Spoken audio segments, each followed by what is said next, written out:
يا كريم يا عظيم يا غفور يا شكور يا ودود.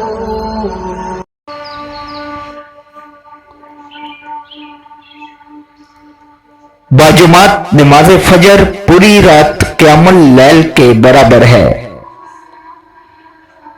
رسول اللہ صلی اللہ علیہ وآلہ وسلم نے ارشاد فرمایا، جس نے عشاء کی نماز باجماعت پڑھ لی تو گویا اس نے آدھی رات کھڑے ہو کر نماز پڑھی، اور جس نے فجر کی نماز باجماعت پڑھ لی تو گویا اس نے تمام رات کھڑے ہو کر نماز پڑھی۔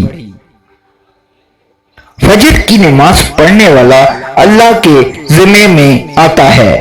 رسول اللہ صلی اللہ علیہ وآلہ وسلم نے ارشاد فرمایا، جس آدمی نے صبح کی نماز پڑھی تو وہ اللہ کی ذمہ داری میں داخل ہو گیا۔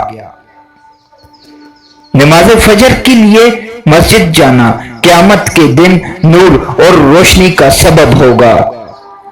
نبی اکرم صلی اللہ علیہ وآلہ وسلم نے ارشاد فرمایا، رات کی تاریکیوں میں مساجد کی طرف کثرت سے جانے والے کو قیامت کے دن کامل نور کی خوشخبری سنا دو۔ نماز فجر پڑھنے والے جنت میں داخل ہوں گے۔ نبی اکرم صلی اللہ علیہ وآلہ وسلم نے ارشاد فرمایا، جس نے 2 ٹھنڈی نمازیں فجر اور عصر پڑھی تو وہ جنت میں داخل ہوگا۔ فجر کی 2 سنتیں پڑھنا دنیا اور جو کچھ دنیا میں ہے اس سے بہتر ہے۔ رسول کریم صلی اللہ علیہ وآلہ وسلم نے ارشاد فرمایا، فجر کی 2 رکعت سنت دنیا اور جو کچھ اس دنیا میں ہے ان سب سے بہتر ہے۔ فجر کی نماز پڑھنے والوں کے فرشتے گواہ بن جاتے ہیں۔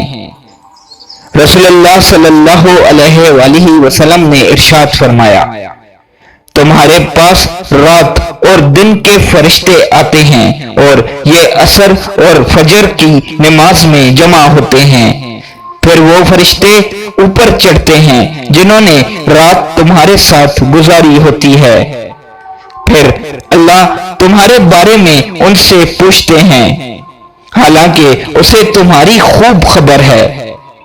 پوچھتے ہیں، میرے بندے کو کس حال میں چھوڑا؟